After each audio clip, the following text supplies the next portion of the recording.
Praise lord అందరికీ. అపోస్తల కార్యములు 10వ అధ్యాయము 36వ వచనంలో దేవుని వాక్యం ఈ విధంగా సెలవిస్తుంది.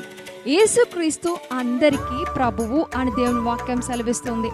చాలాసార్లు మనం అనుకుంటూ ఉంటాం, యేసుక్రీస్తు ఒక వర్గానికి, ఒక ప్రాంతానికి, ఒక మతానికి, లేకపోతే కొంతమందికి ఆయనే దేవుడు, మిగతా వాళ్ళకి కాదు అని అనుకుంటూ ఉంటాం. కానీ దేవుని వాక్యం ఆ విధంగా చెప్పట్లేదు. యేసుక్రీస్తు అందరికీ ప్రభు. నమ్మినా నమ్మకపోయినా ఆయన మాత్రమే ప్రభు. ఆయన ద్వారానే మనం రక్షింపబడతాం. ఆయన ద్వారానే నిత్య జీవంకి వారసులం అవుతాం.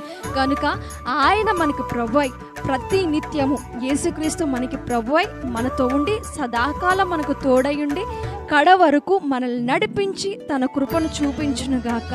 ఆమేన్.